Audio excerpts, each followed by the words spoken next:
जय श्री कृष्ण। जय आस माता की। नमस्कार दोस्तों, स्वागत है आप सभी का हमारे चैनल भक्ति ज्ञान में। दोस्तों, आज मैं आपको आस माता की व्रत कथा सुना रहा हूँ। आस माता की पूजा का व्रत फाल्गुन मास की शुक्ल प्रतिपदा तिथि से सप्तमी तिथि तक कभी भी किया जा सकता है। पुराने समय में एक आदमी एक नगर में रहता था। उसका नाम आसलिया बावलिया था। उस आसलिया बावलिया को जुआ खेलने में रुचि थी। वह हमेशा ब्राह्मणों को भोजन भी करवाता था।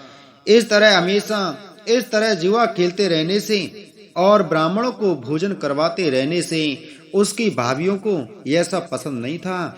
इस तरह कुछ समय तक ऐसा चलता रहा, लेकिन एक दिन उसकी भाभियां परेशान होकर उसको अपने घर से बाहर निकाल दिया। इस तरह घर से बाहर निकाल देने से दुखी हुआ वह सोचने लगा, कैसे अपने जीवन को जीना है।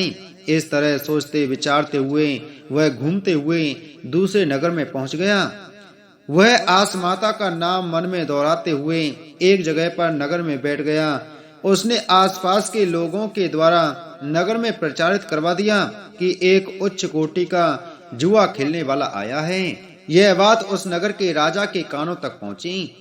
तब उस नगर के राजा ने अपने सिपाहियों को भेजकर उसको जुआ खेलने के लिए बुलाया।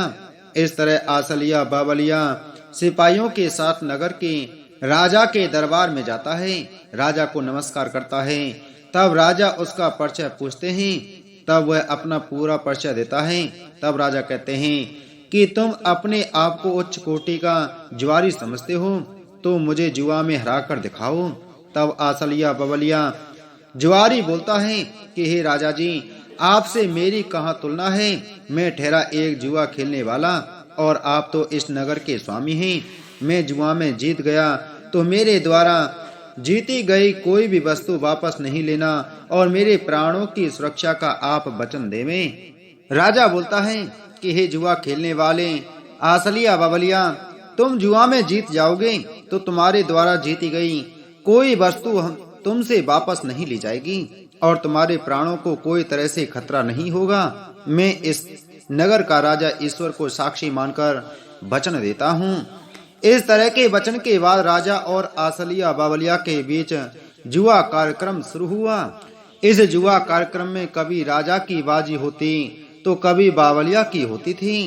इस तरह काफी समय तक जुआ का खेल चलता रहा और राजा अपनी सभी वस्तुओं को हार रहे थे। जब राजा अपनी सभी वस्तुओं को हार गए तब आसलिया बावलिया बोला, हे महाराज, अभी भी आप अपनी सभी हारी हुई वस्तुओं को वापस जीत सकते हैं। आपके पास आपका राज जुआ के खेल में दांव पर लगावें, जिससे आप वापस जीत सकते हैं। राजा ने बिना सोचे विचारे अपना राज जुआ के खेल में दांव पर लगा दिया और अपने राज्य को जुआ में हार गए।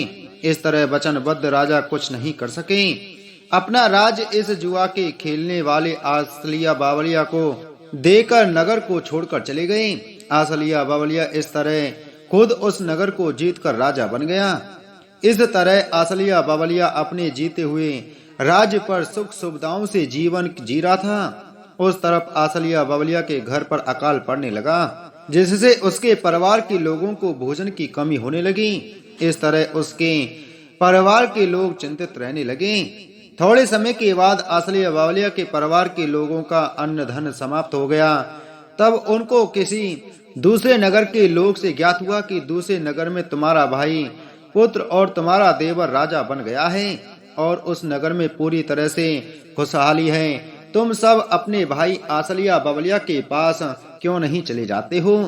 इस तरह उसके परिवार के सभी लोग, जिनमें उसकी माता, भाई और भाभी, उसको देखने और उससे मदद के लिए उसके नगर की ओर चल पड़ते हैं। जब वे सभी उस आसलिया बावलिया के नगर में पहुंचते और उसको देखते हैं, तब उसकी माँ अपने बेटे को राजा बना देखकर आंखों में आंसू आ गए।